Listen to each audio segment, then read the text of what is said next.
Good evening, everyone. I'm Chris Dixon, Executive Dean of the Faculty of Arts here at Macquarie University, and it's my privilege to welcome you all here this evening.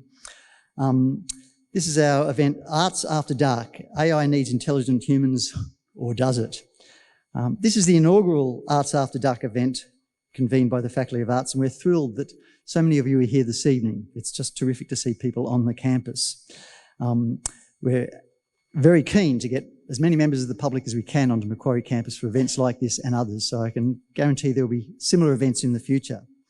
But before we begin, I'd like to acknowledge the traditional custodians of the land upon which this university is situated, the Wallumattagal people of the Darug Nation, whose cultures and customs have nurtured and continue to nurture this land since the Dreamtime.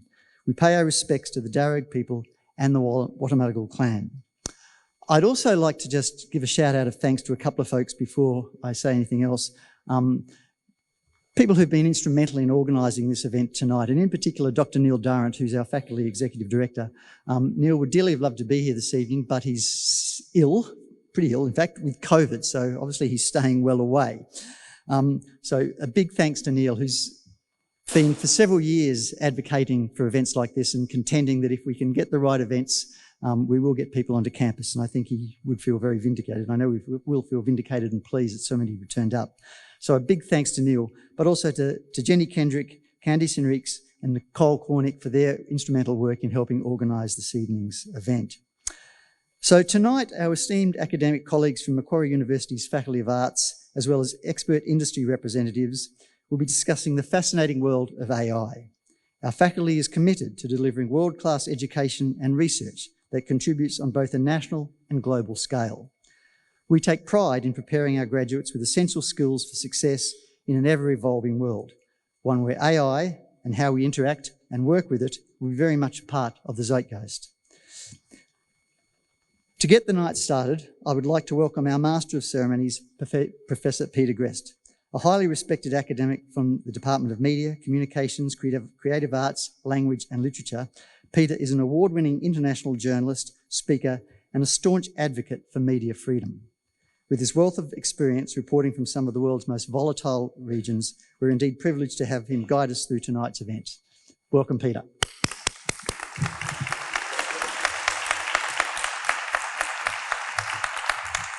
Thanks very much, Chris. It's a fantastic honour to be here. And just to be clear, those skills in hostile environments really aren't necessary this evening, I hope. First of all, I want to just a few housekeeping things before we get underway. There are toilets, of course. Gents to the left, my left, your right, and ladies to the opposite side. Please make sure that your mobile phones are also switched off or on silent. I also really want to, before we go on any longer, is thank Adnan and his dog, the robot dog who I'm sure most of you had a chance to look at earlier on, and his rather curious spiders. Rather freaky, I think. I'm not quite sure how you all feel about it, but it was something that made me feel a little bit weird. The way things are going to work this evening is that we're going to have a keynote, and I'll introduce our speaker in a moment, the wonderful inventor of Kizo, our robotic drummer and rapper here this evening. Then we'll have a discussion with three really extraordinary people, two academics and an industry expert, and I'll introduce them to you shortly. And then towards the end of the evening, you'll have a chance to ask some questions. We will have some roving microphones, and I know usually at these kinds of events, it's often quite difficult to get people to stand up and start questions, but I somehow suspect this evening we will have no problems. I expect most of you will want to throw up your hands and join the conversation. So please don't feel you need to hold back at all. Hold your questions and save them up, and you can hit us with it towards the end. And so I guess it really is now my great pleasure to introduce Dr. Richard Savery. Richard's from the Faculty of Arts, Media and Communications. His creative approach in programming interactions through music is exemplified by this extraordinary machine that we've been looking at and listening to this evening, and who I think we've all been marvelling at. Ladies and gentlemen, please welcome Richard Savery.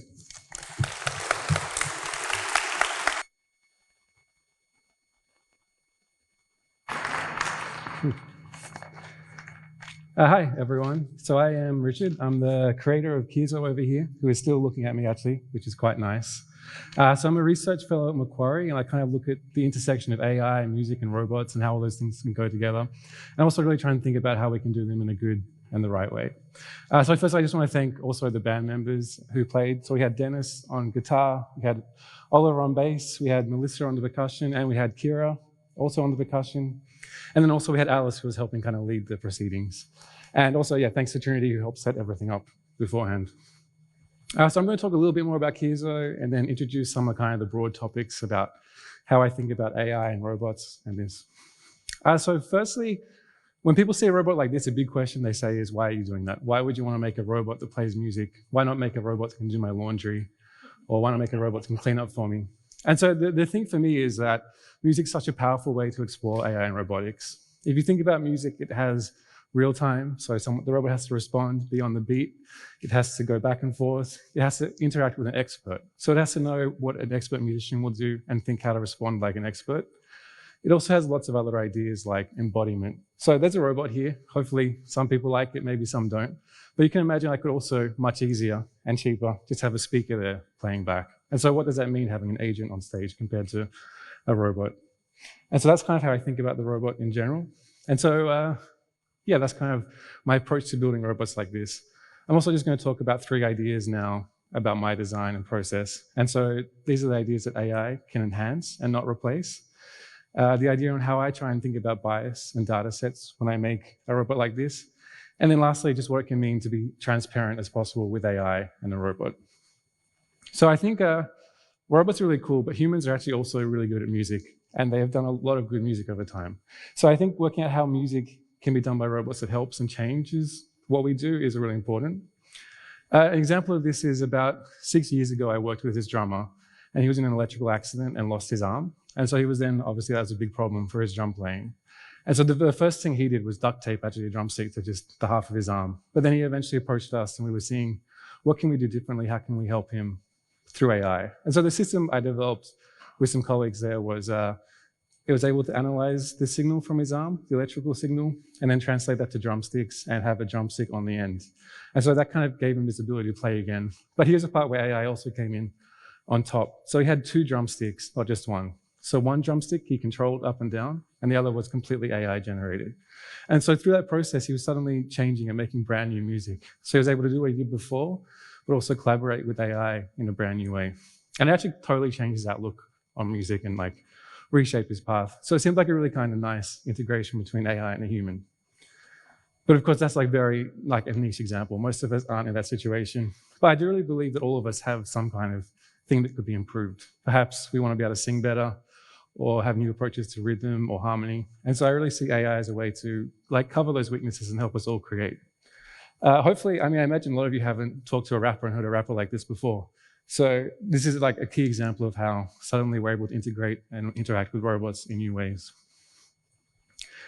Just a side step before the next 2. So Kizo is artificial intelligence, and it's a subset of that using deep learning for everything. So everything it plays and generates is done by itself internally. And it's kind of important to understand these systems have 3 main components, really. So there's the data set, which is what Kizo learns from. So that's like the audio, the text, any of that sort of thing. And so that's what it takes in. There's a training process. So once it gets all this data, it then processes that data over and over again. And that's how it learns things as it goes. And then finally, there's the actual generation that you have, which is what happens when you come up and talk to it. It goes through its own data set. And so when I think about a robot like Kizo, I really try and be really careful with every one of those steps. So the first step for the data set, I use a musician directly. So it's trained on a drummer I know, Dr. Rubio, who's at UC Berkeley. And so he actually played drums and it just listens to him. So I really try not to take in everyone's data, just actually to use one person's data, one person who knows, and one person who goes back and forth with the robot. And so for the training process, I also try and step through the same sort of thing where he knows how it works and it goes back and forth. So one of the things about this is computer music's actually existed since the 1960s and computers generating with AI. So it's been a long time, it's been over 60 years now. But one of the big problems I see with other systems like this is that people really prioritize Bach and Beethoven And there's lots of historical reasons for emphasizing this, but it's a big problem for a robot like this because if you think about all those steps of data set and training, they're shaped by these Western ideals, things like approaching harmony and rhythm in very specific Western ways, which is why I really try and look at hip hop and that sort of area. Which takes me to the third part, which is transparency, which is how I developed the hip hop part itself. So Kizo's voice is very much a collaboration between me and Dash Smith, who is a rapper based in Atlanta. I worked with a whole lot.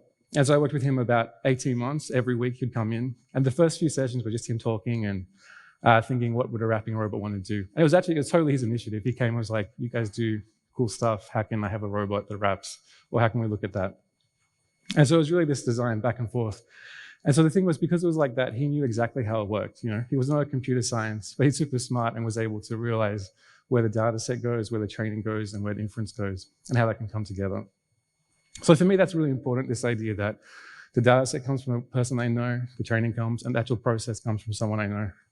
But one of the really big takeaways for me is it actually is way better that way. So it's trying to be responsible and thinking about that. But the actual technical ending ends up much more fun and much better system because we've had that sort of input into the system. And so that's, of course, his transparency of how he knows it. The problem is still that the audience doesn't really have the transparency. So that's another element, understanding how people in an audience can take in a robot. Cool, and just to conclude, I really do think AI in music has a whole big potential to change how we approach music. I think music can be a much more collaborative process. I like to think of music as a verb. So what's happening here, where people come and play, as to generating these end pieces. I think AI can have a really powerful role in how we can actually readdress and rethink how we approach music. That's kind of a side, actually. Cool, okay, that's me. Thanks.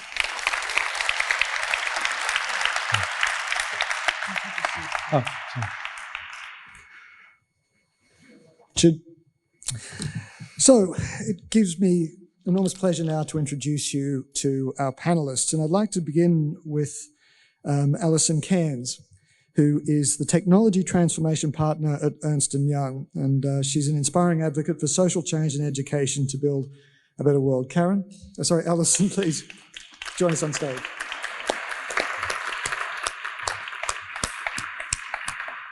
Next, we have Karen Pearlman, who's an associate professor here at the Media and Communications at Macquarie University. She's an industry award-winning filmmaker. She's a director and an editor, a writer, and her creative documentary, I Want to Make a Film About Women, was longlisted for an Oscar award and nominated for a 2020 Australian Academy Cinema and Television Arts Award. Karen, please join us.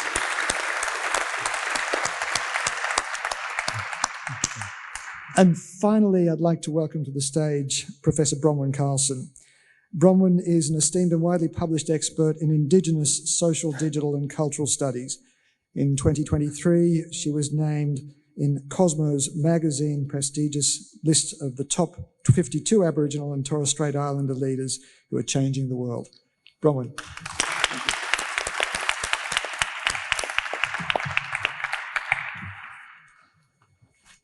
Right.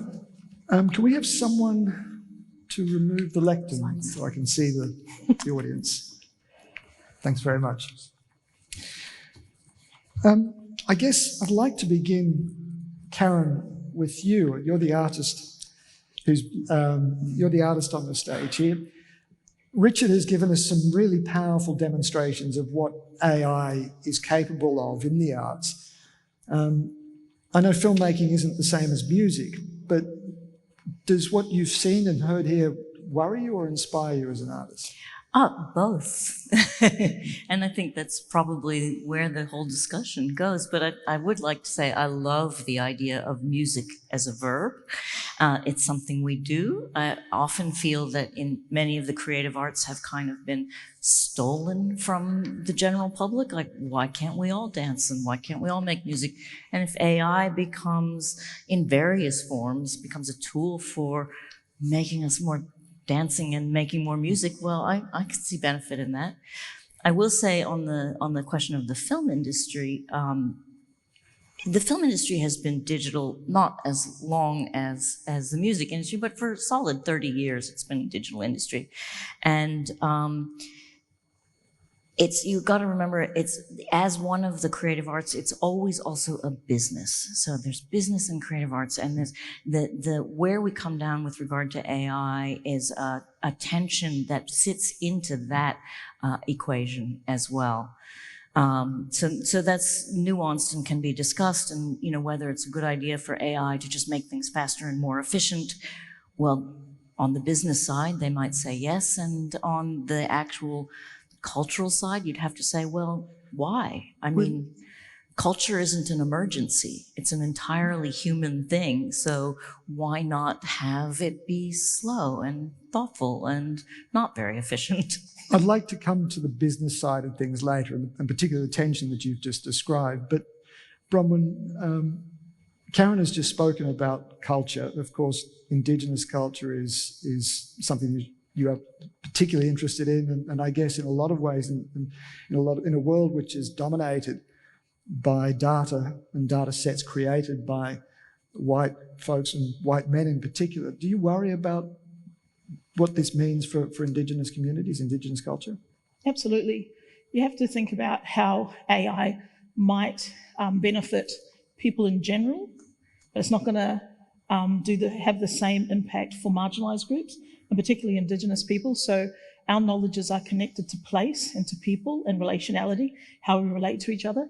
So just to reproduce Indigenous music, for example, would have devastation for Indigenous peoples who might be producers of music themselves, and then to have that just be washed into like a mainstream field would devalue, but it's also soulless then, right? It doesn't have that same history, story, connection with people and place. And so what we do is not just music per se, it's actually connected to a long history. So, and then we see more contemporary Indigenous artists, of course, more contemporary music, not connected completely to those older ways of knowing. And so then what would it mean for Indigenous people who could be very quickly just written out of the story, and AI could then reproduce those forms of music? You say could. Mm-hmm. You don't think it's inevitable? Well, I'm trying to be optimistic today. I think it's probably largely going to happen. And I say that because we've seen that with other cultural practices such as art, where we've seen the reproduction of our art by non-Indigenous people and sold widely. And so it does have the potential, because we're not involved in the decision-making around artificial intelligence. So where are all the Indigenous people who are deciding how this should operate or regulating the space? But are you saying that AI is just an extension of the kind of commercial practices that we're already seeing? Mm-hmm. The way in which AI can be used? I mean, anyone can go on to some of the image-generating websites, mm-hmm. for example, and ask it to create a picture in the style of Aboriginal art, and it'll do that. Mm-hmm. That's what happens anyway. Yes. Why is that? Why should we be particularly concerned about AI? Because when you have the most marginalised people having everything taken from them, including their ability to be involved in the art industry or to be part of the decision making, when you take everything away, then what's going to be left? So it's not the same as just saying, oh, it's Australian culture and we'll do all this kind of stuff. That doesn't exist, right? There are cultural groups within Australia. So there's no sort of mainstreaming that we can just take whatever we like, that some things belong to some groups. And without their consideration, without their involvement, then what we're doing is just another form of marginalisation, colonisation, disadvantaging particular people, while other people, generally those who are creating AI, will actually benefit and profit from it. Alison, you're in the business of managing these sorts of systems. What do you say to Bronwyn? Are there ways of dealing with the kind of concerns she's talking about? It's about humans at the centre. So we are at the end of the Industrial Revolution, which was about mechanising labour, but we are at the beginning of the information revolution. And it has been accelerated thanks to COVID. We thought it was going to take us 10 years to get there. So unfortunately, it just took us 2 years. But humans at the centre is the most important thing. So, you know, what AI systems will throw up to us, we still need to have the insights and the human touch to bring it to life. And this is why I think it's really important that Macquarie has the arts degree that they have, Without our storytellers, which are our Indigenous storytellers as well, we're all toast. It's just tech. So how many people, Indigenous people, women, marginalised groups, are actually at that top rung making decisions and creating the technology? They are at, first of all, let me give you a definition of what we're talking about in AI. So when we talk about ChatGPT, we're talking about an untended garden. That is a self-seeding garden that learns and learns and learns. Very easy to put nefarious data in there. When we're talking about generative AI, we're talking about a walled garden that is a control. And Richard talked about it very, very well a moment ago about how you train your robot. So you do it in an ethical manner and include your marginalised people. And we're doing some great work in New Zealand around Māori and Pacifica to make sure that they are actually controlling their walled garden and they control the data and information and the humans that sit across the top. Yeah, there is a great concern in New Zealand around te reo Māori and the use of AI in teaching and reproducing language. The difference there is they actually have a treaty that outlines some of this stuff. We don't have those things in this country, so Indigenous people will not be part of that. Like, we are not. Karen, sorry, Bronwyn, you wrote a piece in the conversation recently, Yes. and you pointed out that I think it's 12% of AI professionals are women and about 4% are people of colour. So the bias in the industry is heavily weighted in favour of white blokes. Yes. And what you're saying is that tends to deal out any of the minority groups. Yes. But Karen, what you're talking about is a kind of an ethical approach that consciously deals them in the way that Richard has. But let's face it, that works for sort of niche areas of AI, that works for bespoke areas. But when we're dealing with the kinds of systems that deal with things like healthcare, for example, or policing, the kind of large-scale data sets, it's very, very difficult to change the kind of biases that inevitably get into those data sets that are so dominated by white cultures, isn't it? And that's why humans at the centre is absolutely essential. You know, if you don't have critical thinking skills, then you're exactly right. That is our danger. You know, we're an audit firm, so ethics and AI, we actually audit a lot of what organisations are doing. So if you are developing AI systems, we will come along and audit you to make sure that you do have the ethics in AI, and we do need to have the voices from a cross-section of society. I agree. Karen, one of the things that Bronwyn has been talking about has been authenticity in art. We've just seen a piece, a work of art, some music, that's effectively dealed out the humans and the human drummer. Do you see it as something that's capable of augmenting art? Well, if I could just comment first on the question of perspective that's kind of being bandied about here, because I think that this is kind of core to the problems that we're dealing with. If we don't know what the perspective is of AI, then we are kind of giving ourselves away to something that is really deeply unknown and has a great deal of chance for misinformation or kind of all kinds of persuasive powers. If we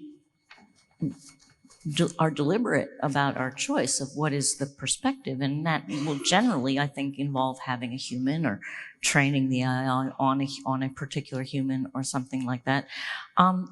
In media, then AI, computer-generated objects and artifacts, it becomes simply another tool. So you haven't seen a film in 20 years that hasn't involved computer-generated stuff. You know, if we talk about authenticity, but you can say that if you're seeing a documentary film, for example, that you are seeing something that has a perspective.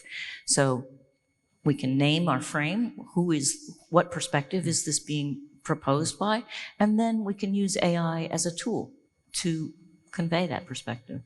You talk about it as a tool, and I know, and Richard, I'll ask you about this in a moment. We'll come to it in a second. But as a tool, that's fine if we use it as a tool.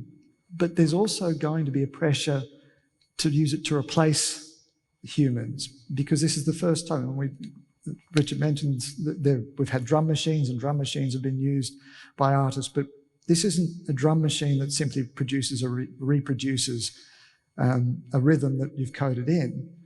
This effectively is the drummer, which is not just a tool, is it? You're asking me? I'm asking you, how do you, because this risks, your work as a filmmaker is perhaps a little bit more complicated than simply drumming. Well, but it's interesting. I mean, drum machines are everywhere. People have been using drum machines for a long time. A drummer is one of those, you might say it's an instrument. You're straying a little bit into questions that can't be answered in that they've been grappled with in Western philosophy for thousands of years. What is a mind? What is a person? These kinds of questions. I would consider Kizo, cute as it is, to be a tool. It's in much the way a violin is a tool. It's a good tool potentially, but I know the perspective of the creator. He's sitting right here. And I feel that there is some person there that is putting intentionality and that is transparent about that intentionality involved. Quick anecdote, I teach a first-year unit here at Macquarie University in media practices and production. And our first creative task, which has just been submitted a week ago, the students are permitted to use AI. So it's an image and sound task. Use the tools available to you.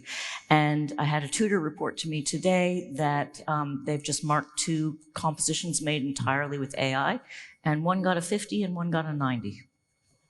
It's not the AI. Yes. Richard, how do you respond to what you've heard so far? I mean, let's start with this. Is Kizo a tool? Is he an instrument, or is he a drummer? I think he's a drummer. I kind of, so a drummer who is also a tool, I guess. I mean, I think a drum machine is a drummer, ultimately. I don't know necessarily there's an important distinction between that in that way. I mean, I do think in the tool debate, music, we spoke about this before, and I think you sort of disagreed, but I'll still make my case that music's always really been shaped by technology. You had the transition from a harpsichord to a piano, and that changed music. The drum machine, that changed music. I mean, if you look back when recording technology started, that changed everything. And musicians were worried they'll never work again because suddenly things are being recorded. And so I'm not saying the AI is not different. Maybe it will be totally different. But I see it will change music, and it could change it for disaster or potentially change it for great, I guess. And Kizo is capable, presumably, of doing things that humans can't, that human drummers can't. And so he's able to create forms of music that we haven't necessarily heard before. In some ways, yeah. It's funny. It's something I played around with. So when I spoke about the amputee drummer, one of the things, he could play 40 beats per second. But actually, that was fun for a couple of minutes. But then it wasn't interesting anymore, having something only a robot could do. So Kizo can do some things that humans can't, but then it's not fun for humans to listen to. So I really want humans to be involved. There's always a human. Kizo not like playing on a stage by itself. And what do you say to Bronwyn about her concerns around cultural appropriation? I mean, you've trained Kizo very specifically on data from a drummer. But if we scale up Kizo, if we scale up the data sets, if we include sort of Indigenous music or musical representations, are we not in danger of losing and swamping Indigenous culture with AI-generated music? Yeah, absolutely. It's a huge concern for me. I'm very scared of that happening. I mean, for me doing hip hop, I was quite scared to do it, actually. It felt like it might not be appropriate. You were scared about it? I was, yeah. I mean, I don't want to breach areas that I really shouldn't be breaching. But, it's an area, I mean, I've been listening to hip hop for my whole life, really, and it's something I'm really interested in. And when Dash approached me, so working with him, I thought it was really important. Because I had him on board, I kind of felt more comfortable doing it. But I do think there's that problem that if, yes, I'm very concerned about everything Bronwyn said, but I also think there's a concern if we don't do things like hip hop, and the technology will re-emphasize Western traditions already. And so that will be pushed further. I'm not saying I have a solution, but I think it's kind of scary both ways, actually. Alison, I just want to turn to the tension between commercial pressures and ethical and creative pressures that Karen touched on earlier. I'm I hear what you're saying about the need to put humans at the centre of design, but we are at an arms race, and economics is really at the core of this. Are you not concerned? Can you really convince us that we've got the capacity to keep humans at the centre of this, not to create AI systems purely for economic advantage, economic benefit, at the kinds of scale that we're talking about? Look, I think it's an excellent question, and it is quite frightening if you think of it that way, because we are, and particularly in a Western society, when everything is about capitalism. However, if we could use it for good in healthcare, imagine if we could diagnose better, free up some of the nursing, free up some of the doctors, catch cancers earlier. Imagine if we could do that. Imagine if we could redirect some of that funding into our society. Healthcare is a really interesting area because there are a lot of examples. I've been doing quite a bit of reading around this, and there are quite a lot of examples of healthcare systems, and predictive healthcare, which has been designed to funnel resources into areas where it's most needed. And there was one example which did just that, but it tended to funnel resources into white communities, not because they need healthcare more, but because white communities are more likely to spend on doctors, and it was using spending as a predictor. And so there was an inbuilt bias in that system. Now, we can put humans at the centre of it all we like, but it's very, very difficult to stick your thumb on the scales, particularly when you're dealing with data sets that are so massive, isn't it? Look, yes and no. Again, ethics and AI is essential. Why do we have auditors for finance? It's exactly the same as why we need auditors and governance over AI.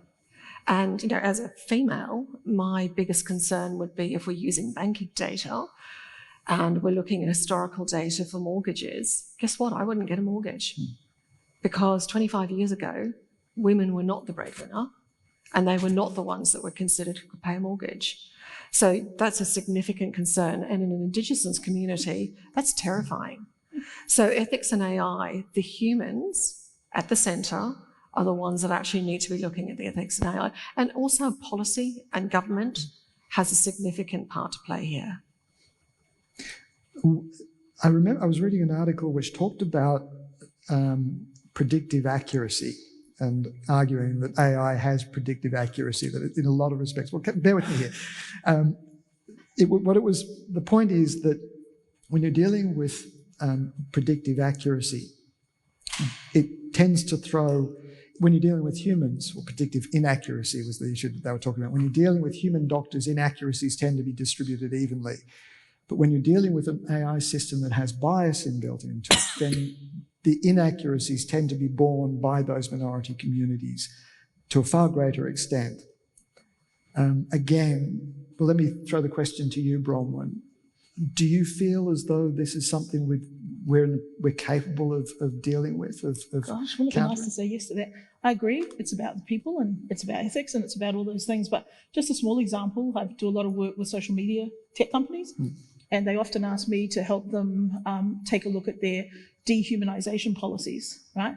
So AI is what picks up whether it's racism or hate. I don't know if anyone's been looking at the voice conversations online. The massive amount of hate and hatred towards Indigenous people is monumental at this point in time.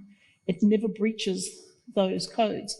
And so I'll give you just one example. In Australia, it's really interesting to call Aboriginal and Torres Strait Islander people or make comparisons to primates. And we've seen that quite a lot, where Adam Goodes was referred to as, a primate. We've seen this constantly. That doesn't breach it. That's not a form of racism. So AI has learnt particular ways from whoever's been programming it to do that. And there are no Aboriginal and Torres Strait Islander people who work in that space. So how is it ever going to learn? What are the problems for people specifically here? So it is about the people, but we are not the people. That is the problem. We are not the people who are in those roles. And that's why it is really important that we have fabulous courses and studies here at Macquarie University where people can actually do Indigenous studies. We are the only Department of Indigenous Studies in Australia. People can come and do those our units and actually learn what those ethical considerations are. Maybe they'll go work in this industry. Maybe we'll change, some of the non-Indigenous people working in that space. That's our, we can always hope for that. But there are no Aboriginal and Torres Strait Islander people working in those high-level positions. So it's definitely about the people, but the people have to be reflective of the population, and it's not. Can we do this with regulation? So I think one thing we do need to consider, it's not a set and forget. So, I work in the tech industry. I've always worked in the tech industry. I'm a minority in the tech industry. No one ever thinks the middle-aged woman wearing pearls is the technologist. I've had to cope with that right through my career. It's getting better, but you know what? I have to stand up for it every single day. With AI, it is not a set and forget. And I loved what Richard said about how he trained his robot. Where did your robot go to school? How are we going to continue to train it? How are we actually going to say that hideous terminology around primates? How do we step in and stop that? So it's not a set and forget. Surely that sort of terminology too is, as you said, a question of training. That's not something that can't be done with the right kind of... No, it can be done. Those things can be done, but there's no financial benefit for those tech companies to do that work to start with. And because there are no Indigenous peoples that work in those kind of levels, the thing is we're always on the advisory board, but we never actually have any say in the regulation. And that's a big problem. Like, I get asked to be on advisory boards for all of these tech companies, be on their reconciliation action plans. It's all hilarious. It actually has no say in the way they operate because there's no money in it. There's no money in not being racist in some of these tech platforms. And that commercial pressure, again, without going, I'm going to cycle back to that commercial pressure, I worry, is going to swamp all of the questions around ethics that you keep talking about. When you have ethical companies, yes, that's fine, we can do that. But unless we compel, unless we create the kind of boundaries, legislative boundaries that force those ethics on companies, then the commercial pressures will mean that the stuff gets, the numbers get crunched and we maximise profit over the kinds of concerns that we're hearing this evening. And hasn't that gone well for us in the last 30 years? Not. All the people in the audience, I imagine, have got an interest in arts. This is what I would expect these people to be: our great new policymakers, our storytellers, people who want to solve wicked problems. I mean, that's what the arts degree is about. So I think as humans, and it's my generation who've completely cactused the planet, the housing market, the whole lot, we've got some work to do. And I actually think our people who are coming through now are going to stand up much better than what we have and actually say, let's make some changes. Let's talk about what Bronwyn's talking about. One of the things that, Bronwyn, you've spoken about is, and it's a really interesting area that I want to explore, and that's the idea that we've tended to look at Indigenous cultures as historical artefacts, as things from the past. Karen, you've spoken about how AI is also backward-looking because it deals with historical data. Is there a way of reconciling these two things? For Indigenous people, we're really viewed as people who, one, have a future, but who are involved in tech spaces, right? Like even, like I've been looking at Indigenous digital lives for about a decade now, and I'm constantly asked, yeah, but are they actually online? Yes, we are. How is our innovation? We're creating virtual reality, we're creating innovative things as well, but it's just, it never seems to be a focus or considered that is actually the kinds of things that Indigenous people can offer. And we draw on our past, our stories also include like magical, fantastical things, that we draw on for that as well. So it's not something that we divide up like we're thinking about the future and technology. We've always used technology, and some of Indigenous technologies still stands today, thousands of years later. So we've always been like we've always been interested in technology for how it can make things better or useful or for survival. So, and this kind of new revolution is of definite interest to Indigenous people globally. Richard, do you feel over-regulated? Do you feel that regulation needs to be in place to create boundaries around the kind of work that not necessarily work that you do, but yeah, it's tough. I mean, I have no I can do whatever I want, but I have no regulation. I'm very skeptical of regulation as a person because I really think, like in America, Facebook, these companies, they're going to choose the regulation. And I think OpenAI, which is, makes ChatGPT, I mean, they've got lawyers, bigger lawyers than anyone else. So I'm very skeptical that regulation can help. I'm sorry, I know that's not like thought, but yeah, I don't really necessarily believe regulation is the way. I can imagine. Are you saying we ought to trust the tech companies to do it right? No, not at all. But I don't know how to make it so the regulation doesn't go just what they want. I can imagine. I mean, you can see actually OpenAI is pushing to regulate in their way that would stop people like me from doing stuff potentially, and then they can just do it because they're in this regulation bubble. So I'm not really a believer that I think that they have too much power for that in a sense. And so I don't know. I have no solution. It's all doomed with that. Education is the solution. Like it's always Education, the solution. I'm with that. It's always the solution because it's true. You can have regulations put in place. That's not stopping anything that's happening. Like even if we're talking about the Facebook example or Twitter, or it's not stopping hate speech, right? It's not. And they have dehumanization policies. They have regulation around, hate speech, misinformation. Hasn't stopped a single thing. It is definitely about people, and it's about being educated, and then having opportunities in those spaces. Karen, are you confident that? Yeah, well, I have thoughts about regulation and about education. I think that, I do have one tiny regulation that I would propose to the world, and this is only to do with open AI systems. I would love to see a regulation put in place where open AI systems are prevented from using the first person pronouns. I think that would really change the whole game a lot. Every time ChatGPT says, "I'm sorry," you feel like, oh, that's a person, and I understand that perspective, when in fact you can't possibly understand that perspective because you have no idea what its sources are. It's not an I. I think if we regulated just that one little thing, it would help to clarify a number of these questions which are all about perspective. That is a really neat segue into the whole question of transparency, and transparency around the involvement of AI in the technologies we use, in the things that we see online, in our interactions with machines. Is it possible, do you think, to have to be able to define the point at which we use AI, the point at which we're transparent about it? I mean, if you're editing with AI, you're still the filmmaker if you're using AI perhaps to filter through hours and hours of footage. Do you have to declare that? Should you declare it?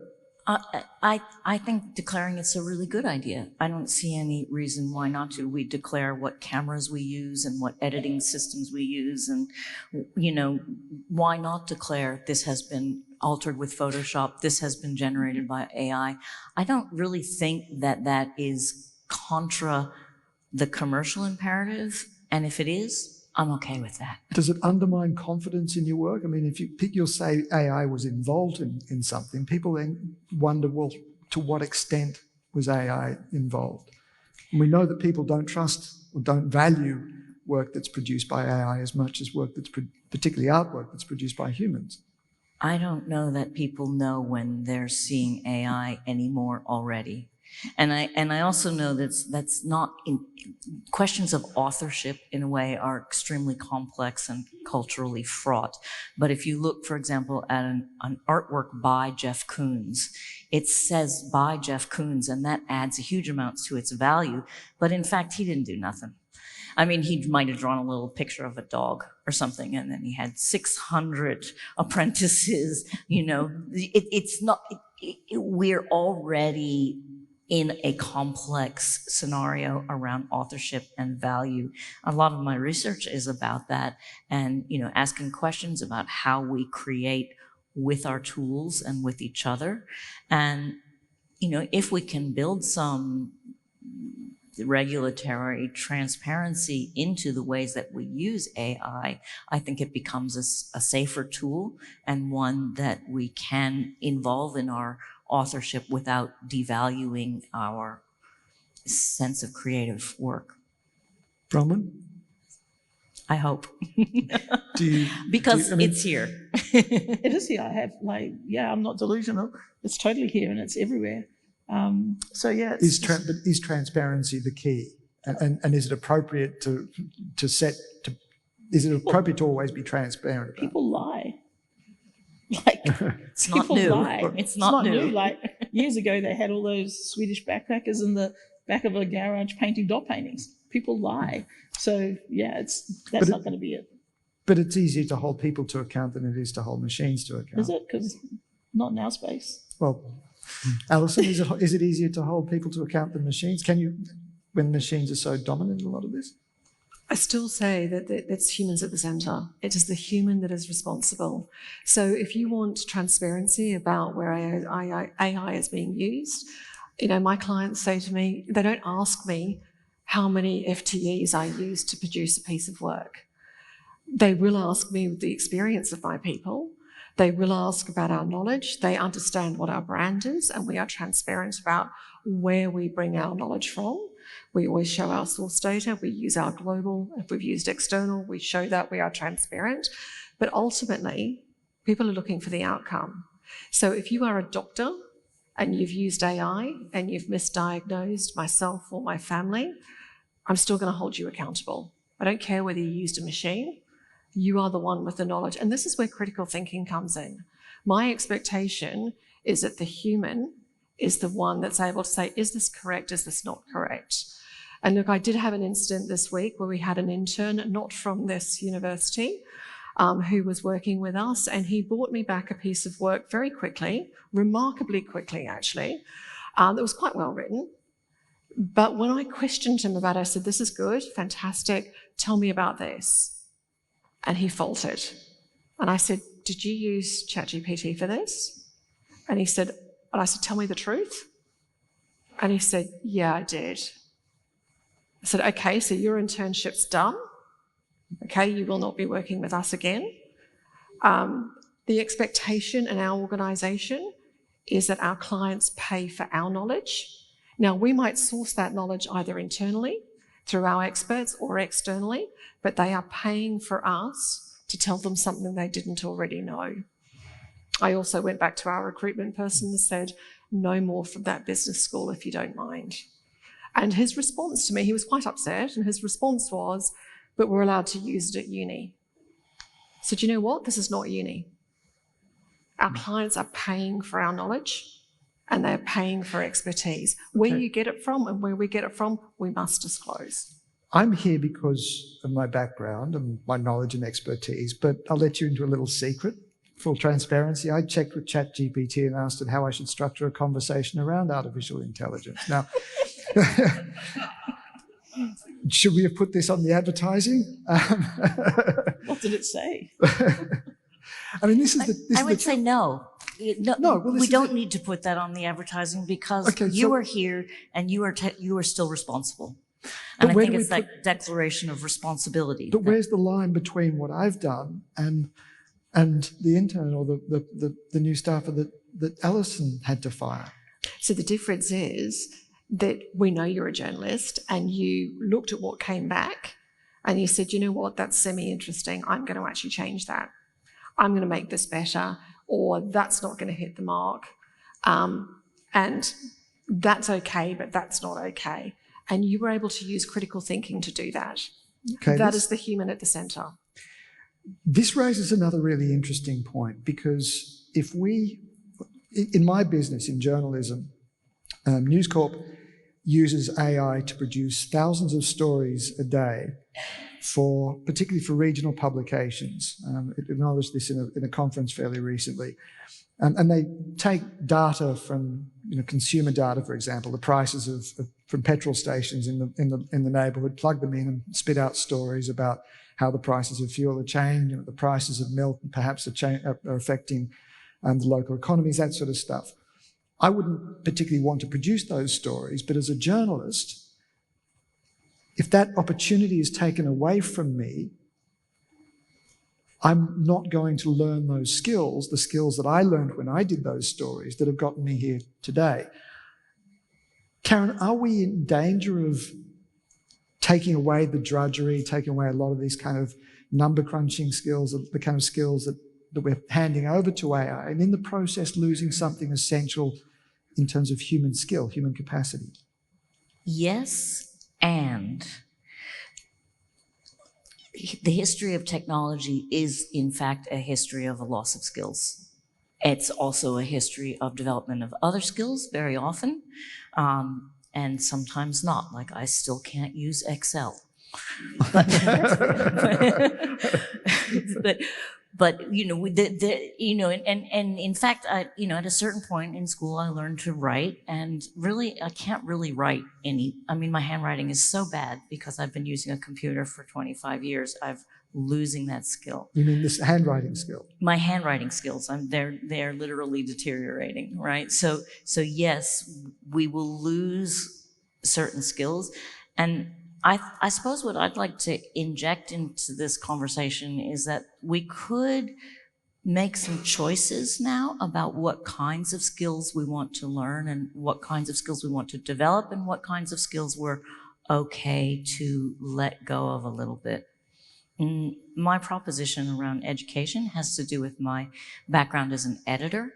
So what an editor does is they take lots and lots and lots of material and they cut it down into being something coherent and compelling, a story. This is what the AI is doing for journalism. It's editing, right? And I'm wondering if we can kind of reframe our understanding of authorship to understand that it often is a skill of editing. And can we develop a skill of understanding what the sources are of our knowledge and how we make something, structure it to be coherent and compelling, and then also to see when AI is doing that. So I call this editing thinking, and I say that, well, AI is an editing tool, but at the moment, it's not actually thinking. That's the part I'm still reserving for the person who has the perspective, who takes responsibility for what ultimately, how things are brought together and turned into a single object. Richard, can robots be taught how to think in the way that Karen is talking? I don't know. I mean, thinking, it depends how you define thinking, I guess. It's all about defining stuff. I don't know. I mean, I don't think Kizo doesn't think. He just does, I guess. But he certainly gives the appearance of thinking. I mean, if we were to close your eyes, if you didn't know that it was a robot, if you were just listening to a recording, then you'd assume that he was a creative being that's creating music, that's playing with music, and Kizo can rap, he can improvise in response to the musicians around him, just like any other musician.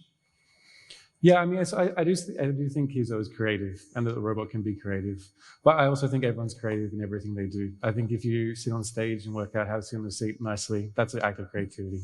So I think creativity is a very broad thing, and it's really about the act of making something new. And so I don't think that's necessarily, I mean, it's a very important part of being a human, but I don't think it's just a human. But do you recognise the concern about taking away, or not necessarily robots, but artificial intelligence, taking away some of the creative skills, the basic skills that we need to be creative in further down the line? Yeah, I mean, the basic skills question is a concern, I think. But I don't think it's that big a concern. I mean, it's exactly what Karen said, that every technology takes away the calculator takes away some skills. I certainly can't handwrite at all either. But that's fine. I don't really need to handwrite. I have a computer. I have a calculator in my pocket. So I think if AI goes that way, it's okay. And I think we'll learn new ways of learning. And perhaps you don't have to, as a young, I mean, I don't actually know if you do this, as a young journalist, write about petrol prices. I mean, if you were doing that, you're probably hating it. I imagine there's no one who's loving writing those sort of articles. And so there's possibly better ways they can learn and have a more fulfilling path anyway. Bronwyn, Indigenous cultures have constantly been losing out to dominant culture. Do you worry about the loss of something essential with AI? Am I being sort of hopelessly naive here? It's sort of the thinking of that is that Indigenous people aren't involved in this space. And they most certainly are.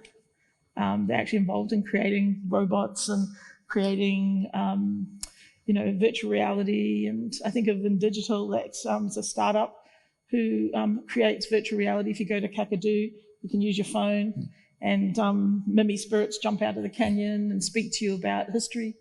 So Indigenous people are already in this space, but the biggest problem for us is how we can be quickly mowed down in the space or excluded in the space. And the thing is that there are things like, sure, I would rather use my computer than write a lot now. I think I can still write, but there are people who don't have access either. And so it's not an even playing field that we all just get to enjoy technology either, because there are many people who don't. And even technology in health, there are lots of, and like I'm speaking on behalf of Indigenous people, but there are many groups out there who are marginalised in this space, who are not getting the healthcare or getting education or getting any of those things. So we can mow on and think about how it's changing society very quickly, changing the way we do things, we edit things, but you still have to have access, right? And you still have to be able to be part of that story. I think that's the big problem for a lot of people. Alison, how do we draw the line between, are you concerned about the way that AI is going to influence society and the kind of structures of our society? I hope that it brings us accessibility. So I'm doing a lot of work at the moment for generative AI in education, particularly around the underserved learner. So because we are now in the information age, the information revolution, if you think of how we teach today, we borrowed teaching the method from the church. We actually have someone at the front of the room telling us all what we need to learn. What we found in COVID is that we were able to have a better personalised learning journey. The media told us we were all going to hell in a handbasket because a few children were homeschooled. We actually discovered that children started to learn the way they wanted to learn. They were getting guidance from their teachers or from the lecturers or from the tutors, but they were actually following a personalised journey. We discovered that the children in the K-12 who were on the spectrum, a lot of those children actually accelerated their learning because they didn't have to worry about bullying at school. So accessibility, we actually refer to it now as, what if I taught you the way you wanted to learn? So for example, we do a lot of internal training around regulation for our auditing and for our independence. My colleague said to me, Ali, I found the data training really hard. It took 2 hours of my life. And I said, well, it took me 15 minutes. Why did it take you 2 hours? We were using Gen AI to watch how the learner was working. And because I'm a data person, I found it incredibly easy and I moved through it really quickly. My colleague, it was watching when his eyes were moving away and he was not understanding the content. He had to do more scenario-based learning and he did a lot of video learning, whereas I did the text learning. So suddenly we're actually able to use Gen AI to personalize our learning. Imagine how powerful that is if you have a literacy challenge, if you are working or you're a domestic violence victim. Imagine if you can start to use Gen AI to serve up the learning the way you want to learn. One of the things, before we go to sort of audience questions, because we're getting close to that point, and if anyone has a question in mind, please hold it and get ready to ask. But there is that question. I want to go back to the question of transparency. We talk about the transparency, the involvement of AI, but there's also needs to be transparency about the way that AI actually comes up with its results, with its outcomes. That's important because we were then able, and you spoke about the need for critical thinkers in understanding the outcomes. But if you don't understand how artificial intelligence got to certain conclusions or outcomes, how can we critically evaluate it?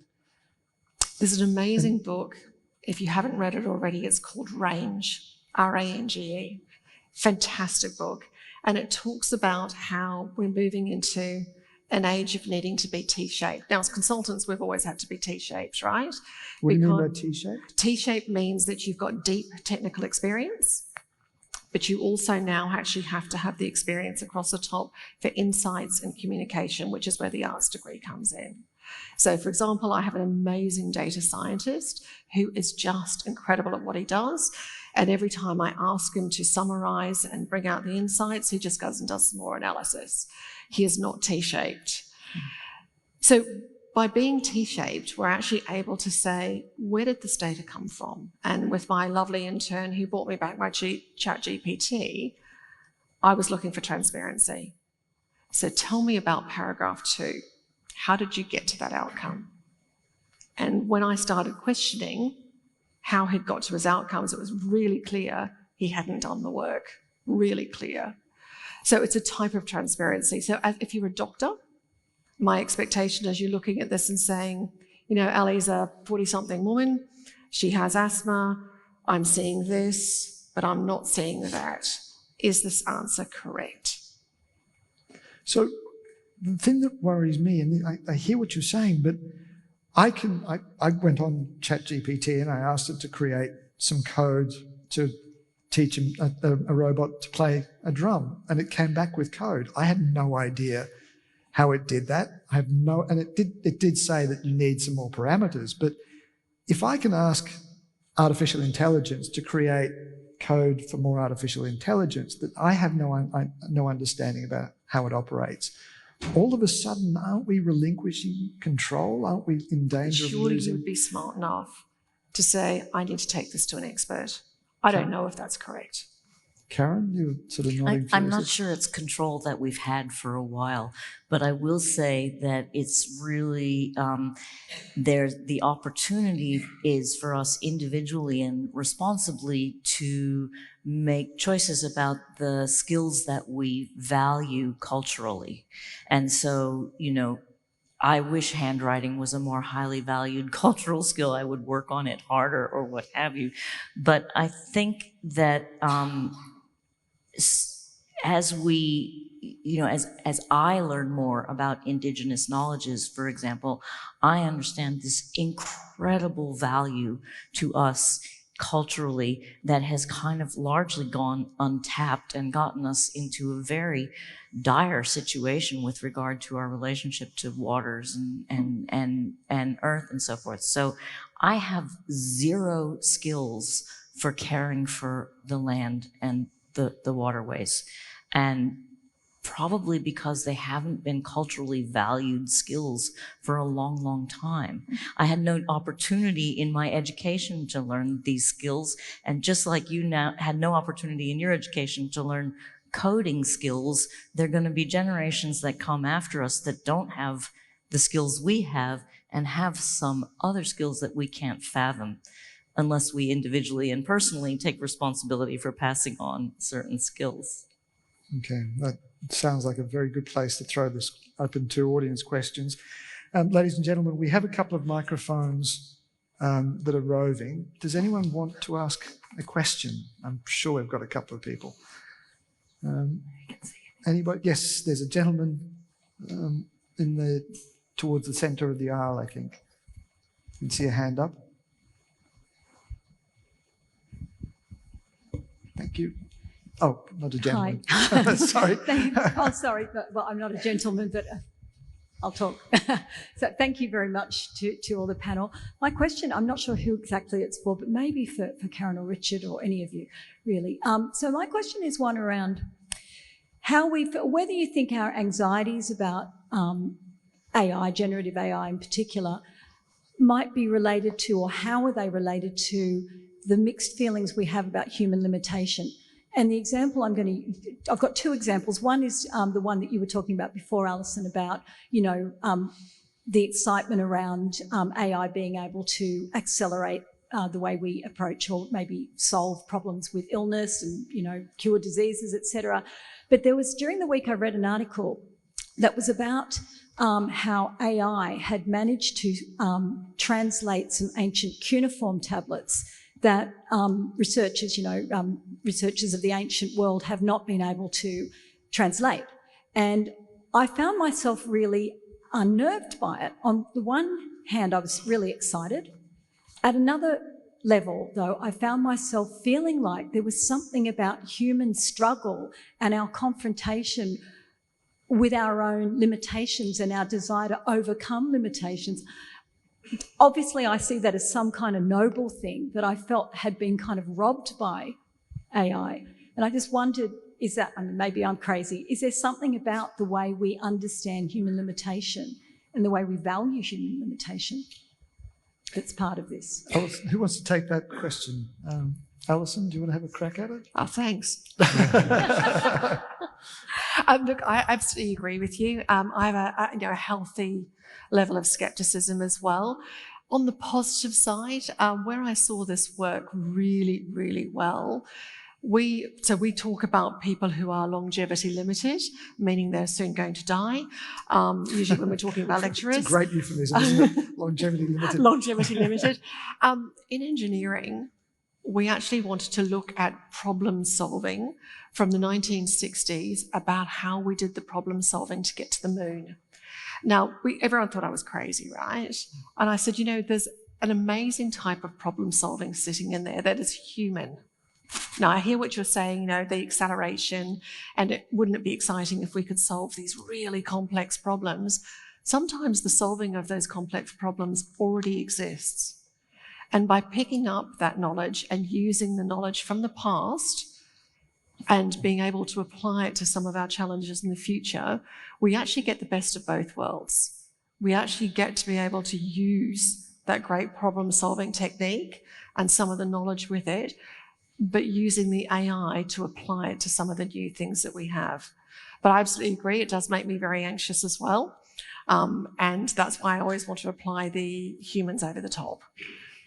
Richard, just very quickly, I know you've spoken in the past about the way that understand or teaching Kizo to play helps you understand the way that the human mind works and plays music. Do you think AI can actually help us understand what it is to be human? Well, to be human, that's the human part's a big question. I mean, definitely music. The whole reason I started was I was doing a jazz degree at a different university, and people were like, "Oh, it's from the soul. It's all this stuff." I'm like, maybe. I mean, yeah, probably. But I reckon there's a lot more we can learn about how the actual process is. And so that's why I started AI directly, trying to work out if I can code it on a computer, then I can understand it better. And so for me, like as a coding process, I learned a whole lot about how music works, I think, from working out how you can put it into a computer. So definitely to make music, I think you can learn about. To be human, I don't know about that part. All right. Next question. I'm just going to take a punch. Yeah, so can I? Okay. So the question is, we were talking about AI, but we are already progressing much beyond that. We have got machine learning, we have got ChatGPT, and something else on the horizon may come up very quickly. And that only makes us more efficient, more productive, and more richer in that sense. Whereas more than 50% of planet Earth is still struggling to have 2 meals a day on that for themselves. So do you see that this will more intensify the rift between the developed nations and the poor nations? And where does this put on the sustainability side of it? I think your question really was about AI enhancing the gulf between rich and poor, both nations. Correct, but 10 years down the line, where do we see sustainability between these poor countries getting poorer and richer countries become more richer? And at the end of it, we all need bread, right, to eat. We can't eat virtual bread, so it has to come from somewhere if we only keep focusing on this AI and things. Is this sustainable in long term? That's the question. Forgive me, we've got a combination of a very echoey room, Yes. rather weird sound system and your accent, which has made it a little difficult to understand. But the question really is the progress that we are doing in AI, or Yes. call it machine learning or whatever we are calling it, is this sustainable in long term? Like if you look at it 10 years down the line, 20 years down the line, particularly given the fact that there are still not a lot of countries, but there are a lot of, like more than 50% of the people can't afford 2 meals a day, if you keep that as a context today.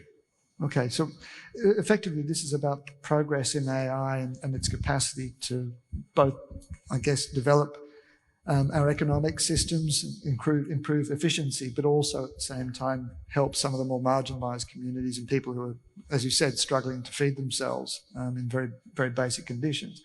Bronwyn? Yeah, this is always like really interesting when we think about this. So there's a big sort of race now to be the first people that create all of this kind of technologies and we're thinking about history. Indigenous people always think about their history and how it can inform us. in the future. So we already know that race. That race is about taking resources. It's about even taking bodies, human resources. It's about taking over, right? And so this is the same thing that's happening here. There will be many people left in the wash.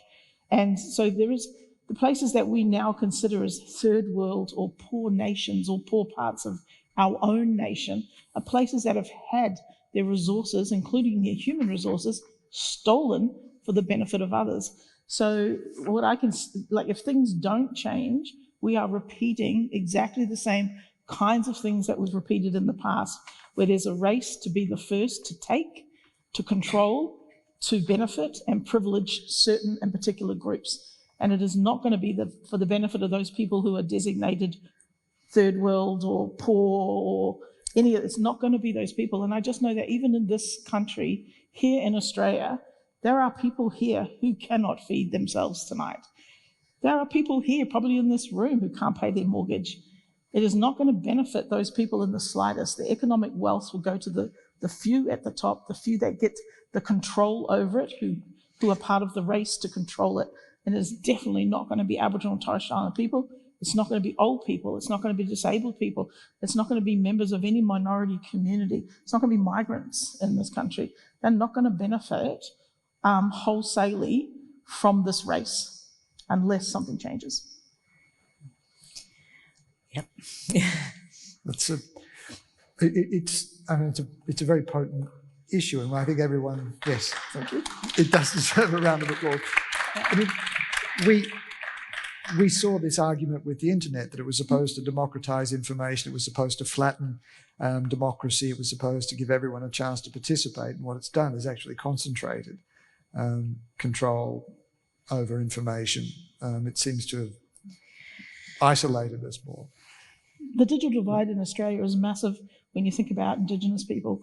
There are people here who, like in our communities, and I'm not just talking about remote communities, right across this continent, there are Indigenous people who have never accessed the internet, who are not going to be able to anytime soon, or who don't have the literacy to do so. I even think about my mum who's in her 80s. She said, how am I going to get a doctor's appointment? I said, you have to phone up, and it's a teleconference. She's like, how am I going to do that?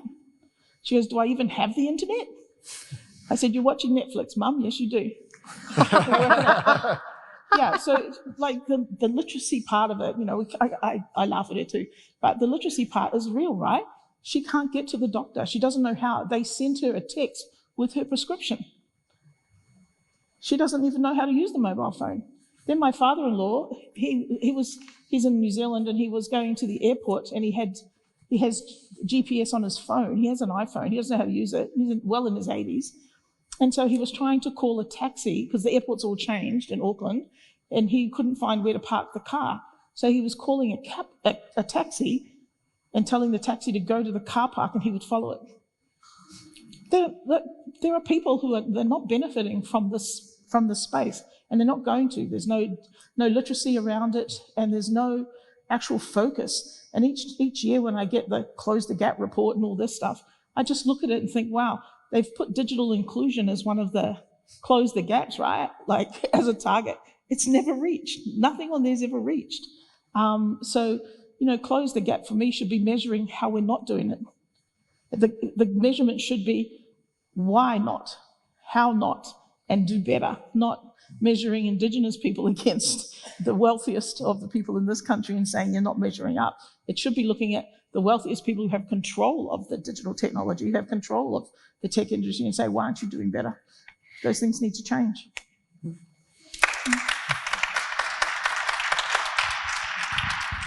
Question at the back. Hi, thank you. That's quite inspiring, head spinning actually. Maybe just a segue on the closing the gap point. I'm a school teacher, and when ChatGPT sort of launched and came out, the Department of Education's first response was to block it immediately, and it still remains blocked in public schools. When I left school yesterday, one of my colleagues was using ChatGPT to write his school reports. I've had students who, to get around the blocking, they hotspot their phones so they can use ChatGPT to write their assessment tasks. And I have addressed a couple of Year 12 kids with exactly those questions. Tell me about this paragraph, tell me about this word. They couldn't answer it, so of course they got 0 because they crumbled immediately and admitted they used ChatGPT. For those of us in this sector, this is a fascinating conversation.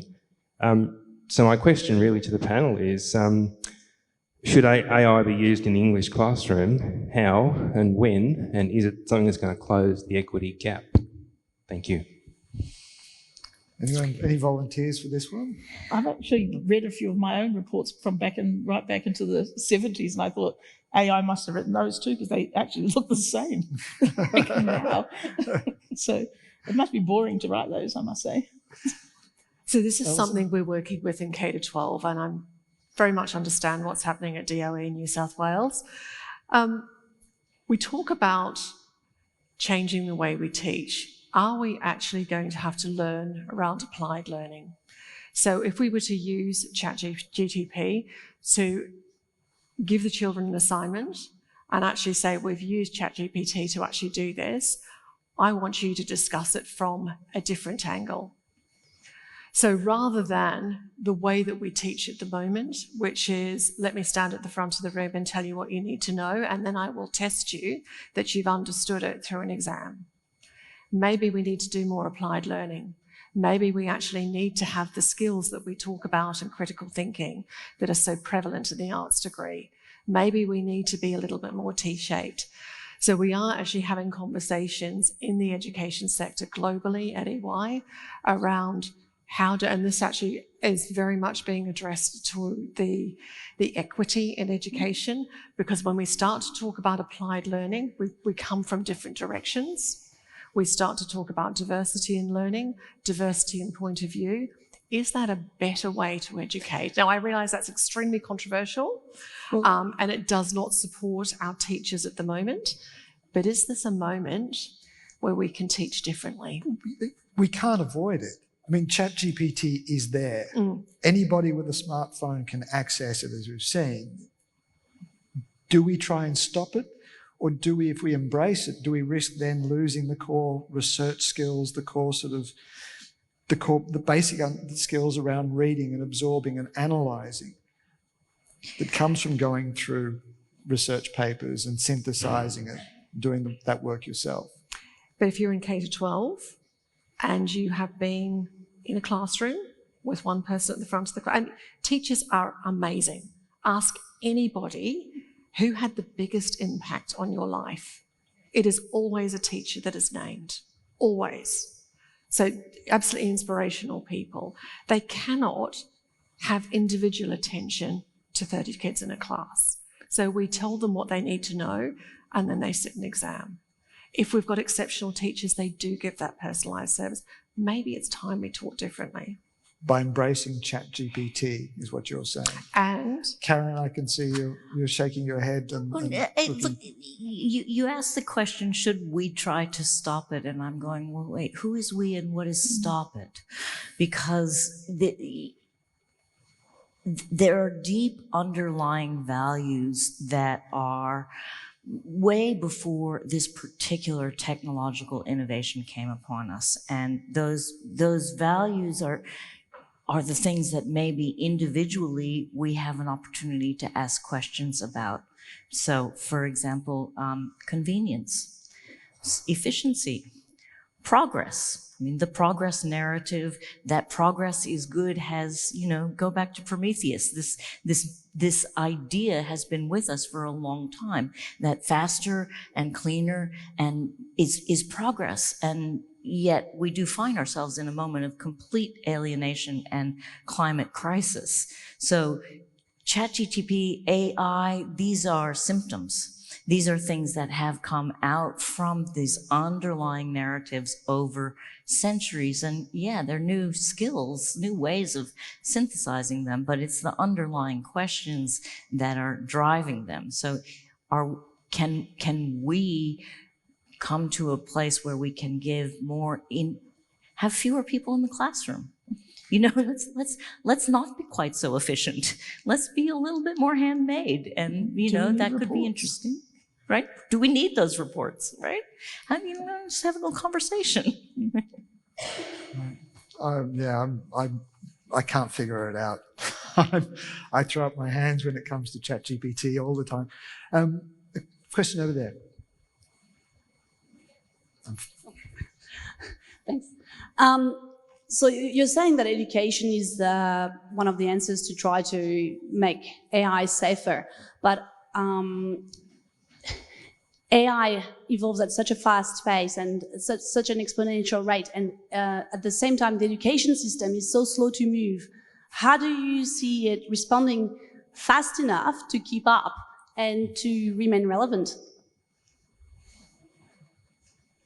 Bronwyn? So look, I think education, not just as only in institutions, is the actual way to go, and what that looks like can change, right? So, and it is true that technology moves quite quickly, but it has, we've known it's doing that for a long time. It hasn't, those AIs that we're all talking about now haven't just appeared this year and they've become wow, look at this stuff. This stuff has been happening for a long time, but education systems haven't caught up with that stuff. We're still trying to do things in particular ways without thinking more creatively too. I'm not scared if a student uses AI because for us in Indigenous studies particularly, it's quite interesting, and it's a real telltale because AI doesn't know us, doesn't know what to write. I asked it to write tell me, we were having a bit of fun with it to ask writing bios for everyone in the department. And the stuff it came back with, it was all a mixture of the same thing. We're all born in the Northern Territory. We all do art. We all do so. For in Indigenous studies, it's a bit of a telltale when someone just hands in an essay or something from that. But do we need essays anymore? There are other ways. We have older ways of learning. There are other ways in the world. So yeah, I think education is definitely it, but what that education looks like needs to probably have some shifting and changing. Doesn't this also come to the core question of the development of AI outpacing our own capacity to keep up with the ethics, the morals, the kind of constraints around it, and our own understanding, not just of how it works, but how to relate to it? Well, I don't think regulation is going to do that because we have regulations around stuff. We have laws around racism. We have all of this kind of stuff that doesn't work. It doesn't work because there are not very nice people in the world, and there are greedy people in the world. And if everything's based on a capitalist model, it's always going to be that way. That model is some people get rich, take everything off someone else, and they go by the way. So that's kind of the model. So yeah, we have to do things quite differently. And it is, we need a paradigm shift.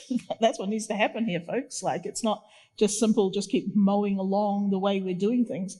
And every day you can see on the news, someone's underwater, someone's on fire, somebody, thousands of loss of life, species, I can't even keep up with the rate we're losing species. AI will tell us, someone can look that up, what is the rate we're losing species here in Australia? But these things are just tools, as has been discussed this evening, and they can make change, but it's who's educating that? On what worldview are these technologies drawing upon? We asked the fabulous drummer what it knew about Indigenous knowledge. It said that Indigenous people are connected to the environment. He's so right. So it is about all of those things. We need a paradigm shift, and it's not happening anytime soon when it's not about people at the centre, when it's about money. Okay. Question over in this corner. Hi there. I'm actually a high school teacher as well, and a careers advisor, and a technology teacher, so I get the triple whammy. My question I would really like to ask you, I've been dealing with my year 12s and their university applications, and I'm very interested in AI and where it's going to go very rapidly. These students are going to be graduating university in 3-4 years' time, and it will be very different for them when they finish. At the moment, it's very difficult to double a degree with AI because I keep saying, well, do commerce with AI, like a minor in AI, or psychology with AI, or IT with anything with AI, because it's going to be part of everything. When I look at my year 10 students who I'm again advising, and they're going to be finishing in 6 years' time, I'm almost not dumbfounded. I just know, looking at the statistics, research from Goldman Sachs, stuff that's in the Financial Times, They're estimating 68% of administration roles will be gone. And that's all the entry-level stuff for graduates. How do you advise students on how to best future-proof their career start in 5 to 6 years' time with AI being there? Can I take that one, please? By all means, This is my thing, right? This is my thing. And this is why I'm so passionate about the arts degree. And I may have said some interesting things about careers advisors in the past in high schools. We actually look at propensity. You know, we always think that, you know, a couple of years ago, everyone wanted to be a coder. Every single high school student was going to have to do coding. When we have a look, so we do a lot of work at EY around employability. Terrifyingly, in Australia, we are 7 years behind having the right skills for the workforce. And, you know, we're not catching up anytime soon. So some of the advice that has been given, both at school and actually through universities and degrees, is not quite right for employability. Now, remember, we don't always go to university for employability outcomes. It's a place to learn to think. So what we actually talk about is propensity. So the example we use is in Australia, we need 30,000 more cyber people. We will not get 30,000 more cyber people by simply graduating more cyber folk. It's not going to happen. So we actually have to then look at propensity. So we had a look, we did this for the Australian government. We had a look and said, what type of person would be good at cyber? And everyone thinks that's a tech job. When we look at propensity, a tech person is a builder. They are not an analyst. A cyber person is an analyst. So where will we find those skills? We find them in archaeologists. Yep, arts degree. We find them in equine vets or any veterinarian. We find them in criminologists, police. So if you've got people who are in roles where they may want a career switch, we actually say if you love analysing, diagnosing, if you want to make a difference in the world, if you want to use AI to track human trafficking, child exploitation, money laundering, maybe this is the career for you. And you don't necessarily need to do cyber. That is a technical skill that can be taught. What we're looking for is propensity. So when you're advising your students, everyone thinks it's about AI. Constantly we talk about the ability to have humans at the centre. You must have the skills to understand the insights, both in data and in AI that is being served up to you. It is the most exciting time to be a high school student right now. Fantastic. Well, listen, I think that is an absolutely wonderful place to wrap this up. It's been a fascinating conversation. We've talked about the way in which AI can act as both a replacement for humans, but also an enhancer of human capacity. We've spoken about the need for transparency in the way that AI works and the way that AI is presented. The content that's produced by AI needs to be transparent, and the way in which we utilize AI needs to be transparent. We've also spoken about the challenges around regulation. But I think perhaps if there is one takeaway that is common across almost all of the answers that we've heard, and that's the need to place humans at the middle of this. It sounds like a bit of a cliche, but it's something that's so easily forgotten when we're trying to solve some of these really big problems. And I think, Alison, you've just really summed it up beautifully, the way in which not just humans, but a capacity to understand and analyse in a very human way. Diverse humans, I just might And add. diverse humans, absolutely diverse humans, and the way that we need to account for the rich diversity of human experience and human culture, will risk losing something fundamental and essential to us all. Ladies and gentlemen, please welcome me, please join me in thanking Richard Savery, Alison Cairns, Karen Pearlman, and Bronwyn Carlson. Thank you.